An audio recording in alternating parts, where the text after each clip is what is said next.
जब इस मार्ग में आ गए तो कई बार सत्संग में समझाया, संतवाणी से, शास्त्रों के प्रमाण से, कि आप भोजन केवल उतना ही पाइए जो बिना औषधि के आपकी आंतें पचा ले और कब्ज ना होने पावे।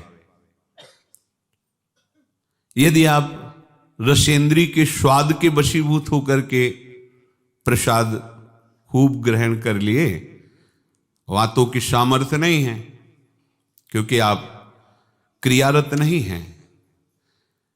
अब अभी आपको 8-10 घंटे बराबर क्रिया करनी हो तो पच जाएगा गरिष्ठ पदार्थ, पर आपको क्रिया तो करना नहीं ऐसी। रसेंद्री के स्वाद के वशीभूत होकर अधिक प्रसाद पालेंगे तो आपसे दिनचर्या नहीं होगी, उदास रहेगा मन। कब्ज होने पर भजन में रुचि नहीं रहती, कब्ज होने पर प्रमाद स्थिति रहती है। इसलिए साधक किसी औषधि से कब्ज निवारण का उपाय नहीं है, ये बहुत सावधानी की जरूरत है। ये बिल्कुल सहज सरल बात आपको बता रहे हैं। यदि कब्ज रहित होना है तो प्रातः काल उठ करके सबसे पहले भगवद स्मरण, गुरुदेव को प्रणाम, वृंदावन को प्रणाम, संतों का स्मरण, फिर पानी को गर्म कीजिए। आधा लीटर, पौन लीटर, 1 लीटर, 1.25 लीटर, जितनी तुम्हारी पीने की सामर्थ्य है। रुचि नहीं कह रहे, पी सकते हो। ऐसा गर्म नहीं, चाय जैसा, हल्का गर्म करके और वज्रासन में बैठ करके आराम आराम से पीजिए। 15 मिनट वज्रासन में बैठकर धीरे धीरे पीजिए। थोड़ा टहलिए उस पानी पीने के बाद, फिर सो जाइए। आप अगर 1-2 दिन की बात हो तो आप कि चलो हमें वहां लघु शंका जाना पड़ेगा, पानी नहीं पीते हैं, तो आप बीमार हो जाएंगे। आंतों को जरूरत है मल रहित होने की, नहीं वो इतनी हीट पैदा करेंगे कि आपके गुदाद्वार में रोग हो जाएगा, आपको गैस बनने लगेगी, एसिडिटी, आपको कई परेशानियां आ जाएंगी। फिर आप भजन क्या करेंगे, सत्संग क्या सुनेंगे। साधु की, उपासक की, साधक की एक दिनचर्या होती है। ऐसा नहीं होता कि मनमानी आचरण। आपकी दिनचर्या सही नहीं तो आपका भजन कहां से सही होगा। आपका जब पेट साफ रहेगा तो आप आराम से प्रसन्न मुद्रा में भजन कर सकते हैं। आपकी आंतों की सामर्थ्य ये समोसा, चटनी और ये मूंग का हलवा, ये विविध प्रकार के पदार्थ पचाने की नहीं है। ये उनकी है जो बहुत मेहनत करते हैं, किसान हैं, सेवा कार्यरत हैं। आपको तो बस मूंग की दाल या घिया की सब्जी और 2 रोटी प्राण पोषण के लिए चाहिए।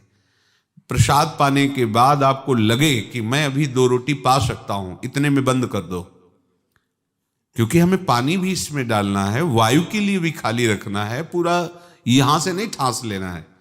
इसके बाद तुम घूमो वैद्यों के पास कि कब्ज है, पेट में गर्मी है, धातु रोग हो गया है, ये सब लक्षण तुम्हारी प्रमाद स्थिति के हैं। मनमानी आचरण। भागवतिक सत्संग के साथ साथ आपकी शारीरिक दिनचर्या के भी सत्संग हुए हैं। ऐसा नहीं कि ऐसी बात पहली बार बता रहे हैं। कब्ज रहेगा तो स्वाभाविक वीर्यपात हो जाएगा। आप गलती के आचरण करेंगे तो नस नाड़ियां इतनी शिथिल हो जाएंगी कि बिना किसी प्रयास के वीर्यपात हो जाएगा। नाना प्रकार की मन की जो वृत्तियां हैं उनको रोकने के लिए पहले हमें थोड़ा शरीर को स्वस्थ रखना है। स्वस्थ रखने का मतलब चर्बी बढ़ाना नहीं है। हल्का भोजन, साधक हो आप, प्रभु के भोग में सब कुछ बन रहा है, वो पा रहे हैं, उनकी महिमा है। हम इतना ले लेते हैं, प्रसाद भी हो गया, अपना जीवन यापन करते हुए भजन कर रहे हैं। कम भोजन, बिल्कुल कम नहीं, पर कम भोजन ये हमारी आध्यात्मिक शक्ति को बढ़ाता है। अधिक भोजन सात्विक हो तो भी तमोगुण बन जाता है। दूध सात्विक है, आप थोड़ा लेंगे सतोगुण प्रकट करेगा, और आप अधिक मात्रा में ले लेंगे, वही सतोगुण बढ़ाने वाला तमोगुण बढ़ा देगा, प्रमाद स्थिति ला देगा। पेट साफ नहीं हुआ और डालते चले जा रहे हो तो क्या होगा? हाथों में वो जलन, ताप ऐसा पैदा होगा कि प्लास्टिक की तरह कड़ा हो जाएगा मल, और वही आपके फिर गुदाद्वार रोग और भी कई तरह के रोग। आप समझते नहीं। अरे भजन करने के लिए हमें जो अध्यात्म में चलना है, हमारी ये शरीर रूपी गाड़ी स्वस्थ होनी चाहिए। प्रारब्ध वशात अचानक कोई भयानक रोग आता है, वो हमें प्रभु सामर्थ्य देते हैं, नाम भगवान सामर्थ्य देते हैं, हम जिनका जप कर रहे हैं। लेकिन हम प्रमाद स्थिति में, तुम इनको पदार्थों को अच्छा समझते हो क्या? प्राण पोषण के लिए केवल जरूरत है, और ऐसा मत समझे कि अच्छे पदार्थ खा रहे। काहे को तुम मन की चक्कर में फंस रहे हो? संयम से चलो। पेट नहीं साफ हुआ, भोजन नहीं पाना मत। खीरा ले लिया, मूली ले ली, काम चला ले। एक बार दोपहर में पा ले 2 खीरा 2 मूली, बस शांत। प्राण पोषण के लिए हो गया, अपने आप साफ हो जाएगा। सुबह जब पानी पियोगे एकदम साफ हो जाएगा। नहीं, भजन कहाँ है? कहाँ है वो वृत्ति जिससे हमें श्यामा श्याम के सुख वाला बनना है? बस यही दुख में घूमते रहो। फिर शाम के बना, दोपहर के बना, सुबह बना, फिर भी तृप्ति नहीं होगी। मान लो मेरी बात, ये माया की चाल है। साधु अपने शरीर पर शासन करता है, इंद्रियों पर शासन करता है। शरीर को जितनी आवश्यकता बस उतना कठोर बनो। इस बात के लिए, अपने लिए कठोर बनो, दूसरे की पवाने के लिए नहीं। दूसरा तो भगवत स्वरूप मान। अपने लिए हर साधक अपने लिए शासन रखे। पहले से देख लो, एक दिन पा के देख लो, मेरा 4 रोटी से काम चल जाएगा, बाल भोग की जरूरत नहीं। मत पाओ। जब आपका पेट साफ नहीं तो बाल भोग रुकेगा नहीं, राजभोग रुकेगा नहीं, क्योंकि बर्बाद ना हो जाए ना, वो शयन भोग रुकेगा नहीं। और वो फूलता चला जा रहा है, क्रम से मल की परत पे परत जमती चली जा रही। आप इनको समझिए। अभी आप परमार्थ के मार्ग में चले हो, आपको बहुत जरूरी शरीर को हल्का और स्वस्थ रखना, नहीं आपसे भजन नहीं हो पाएगा। ये एक दिन का विषय नहीं कि आप सत्संग में आके बैठ गए हो गया। आपको नित्य सत्संग करना है, आपको नित्य वाणी पाठ करना है, आपको नित्य भजन करना है। आपकी दिनचर्या, आपका खान पान बिल्कुल संयमित होना चाहिए। देखो, यदि आप गंदी बातें करोगे, गंदी हरकतें करोगे, तो विश्व में कोई ऐसा वैद्य नहीं कि आपको ब्रह्मचारी दवा से बना दे। मान लीजिए, हमारी प्रार्थना मान लीजिए, यदि आपने अंगों को छेड़ा नहीं है तो लिख लो, आपका ब्रह्मचर्य क्षीण नहीं हो सकता। मानसिक चिंतन गंदा, प्रक्रियाएं आपकी गंदी, खान पान आपका ठीक नहीं, तो एक रोक के आप देखते जाना, आपको भजन में रुचि क्या, शरीर को नहीं संभाल पाओगे। मान जाओ मेरी बात। 24 घंटे में प्राण पोषण के लिए 2-4 रोटी काफी है। अरे संतों ने तो कई कई दिन भोजन नहीं मिला है, भजन एक तार चला है। आप भजन के लिए आए हो, भोजन बट वो क्या भाई, भोजन के लिए थोड़ी आप आए हो, भजन के लिए। सृष्टि में किसी भी पदार्थ की कमी नहीं, माया रचित है, वो ऐसे बढ़ते चले जाएंगे। अपने को एक सीमा रखनी खान पान की। एक नए साधक को देखा कि भोजन पाने के समय एक रस्सी में गांठ बांधे हुए थे, इधर और इधर, और जब उसी गांठ से गांठ ऐसे फिट करके बांध लिया भोजन पाने के पहले। बस जहां पाए तो रस्सी टाइट, जहां रस्सी टाइट हुई तो बस छोड़ दिया, भोजन में ही छोड़ दिया ऐसे। फिर कोई कितना भी प्रयास करो नहीं पाते थे। ये बाहर है, आंतरिक जितेंद्रियता की बात नहीं, इसकी जरूरत नहीं रस्सी की पेट में बांधने की, पर अच्छा लगा।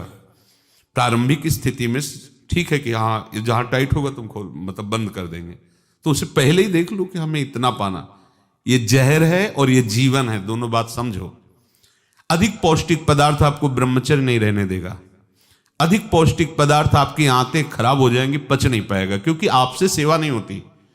अगर 8-10 घंटे पसीना वाली सेवा हो कि फावड़ा चल रहा है, आप हल जोत रहे हैं, बड़ी मेहनत कर रहे हैं, दौड़ भाग हो रही, चलता रहेगा, आप पाइए पच जाएगा।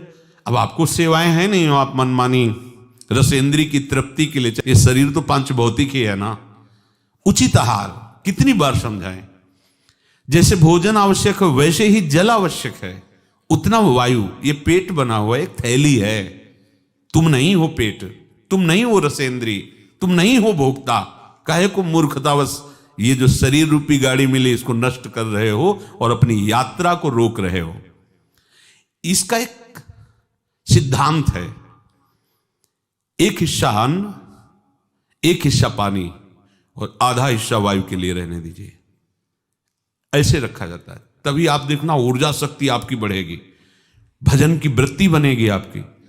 अब यहां चारों हिस्सा में अन्न भरा हुआ है और ऊपर से पानी, रुचि नहीं है पीने की, क्योंकि वो अंदर ऐसा जहर बनता चला जा रहा है। जल जब जाता है तो लघुशंका के द्वारा बहुत से ऐसे पदार्थ है जो हमारे शरीर को हानि करने वाले, उनको निकालता है जल।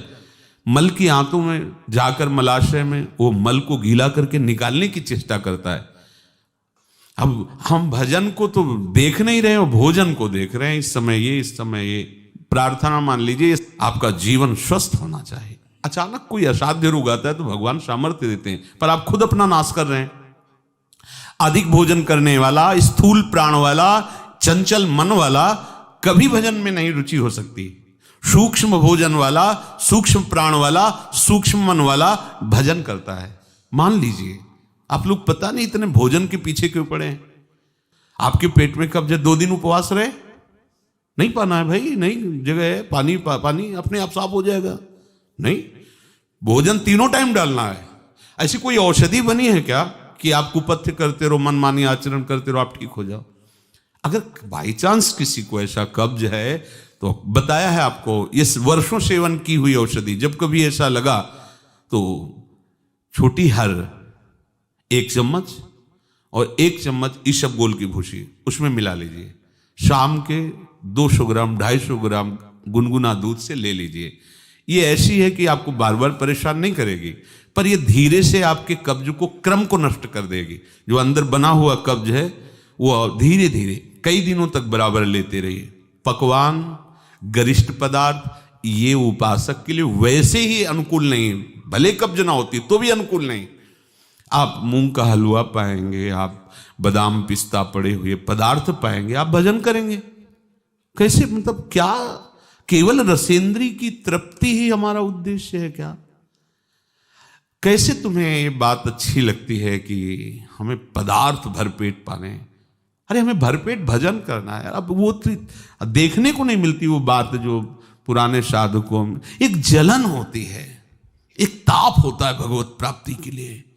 हर समय भजन के लिए व्याकुल रहता है, उपाय करता रहता है, नई नई युक्तियां सोचता है भजन के लिए। और हम नई नई युक्तियां सोचते हैं भोजन के लिए। आज ये कब तक खाते रहोगे? शरीर को कब तक पोषित करते रहोगे? मरेगा, नष्ट होगा।